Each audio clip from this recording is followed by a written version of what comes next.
अस्सलाम वालेकुम नाजरीन, उर्दू टीवी चैनल में खुश आमदीद। व्यूअर्स, ड्रामा सीरियल डर खुदा से एपिसोड 37 में आप देखेंगे अजहर आफरीन को सीमा के मुतलिक बताता है और फिर वो उससे कहता है, बहुत चालाक और मक्कार है माँ बेटी, बुरी तरह फंस गया हूँ आफरीन। सीमा के मुतलिक सुनकर आफरीन को बहुत ही दुख हुआ।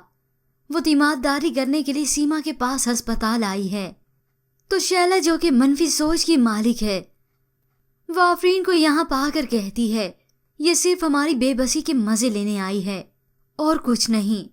तो आफरीन जवाब में कहती है, मैं यहाँ सिर्फ सीमा से हमदर्दी करने आई हूँ। पर शैला उसे कहती है, नहीं चाहिए तुम्हारी हमदर्दी, समझी तुम। व्यूअर्स, वो कहते हैं ना, रस्सी जल गई पर बल नहीं गया। शैला और सीमा का भी यही हाल है। तो दूसरी जानिब शाहवेज जब अपने घर वापस लौटा तो गुल को अपने सामने सही देखकर हैरान रह गया और ऊपर से रियान की मौजूदगी उसे अलग से डसने लगी। अब गुल शाहवेज से कहती है, तुम्हें अगर यहाँ रहना है तो रह सकते हो।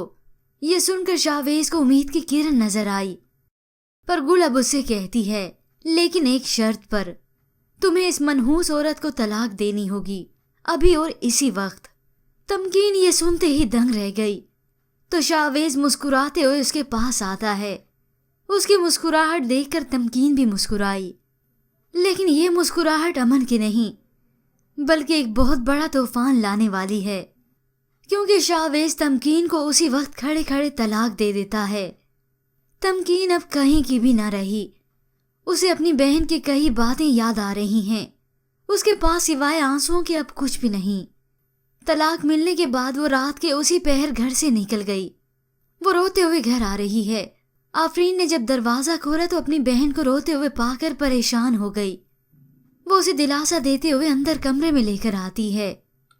तमकीन अपने घर वालों को बताती है कि शाहवेज ने उसे तलाक दे दी। ये जानकर सभी लोग हैरान रह गए, लेकिन वो शाहवेज की करतूतों को भी अच्छी तरह जान चुके थे। तमकीन को भी इस सबसे एक बहुत बड़ा सबक मिला। वो अपने घर वालों की अब इज्जत करने लगी है, उनसे प्यार करती है। लेकिन तमकीन के लिए रशीद है जो कि उसे बाद में अपनाएगा। पर व्यूअर्स, आपके ख्याल में आफरीन के लिए कौन आने वाला है? क्या रयान उसके लिए मुंतखब होगा या रजा आकर आफरीन से माफ़ी मांगेगा? इसके मुतालिक हमें अपनी कीमती राय ज़रूर दीजिएगा। मज़ीद ड्रामास प्रोमो के लिए आप देखते रहिए उर्दू टीवी।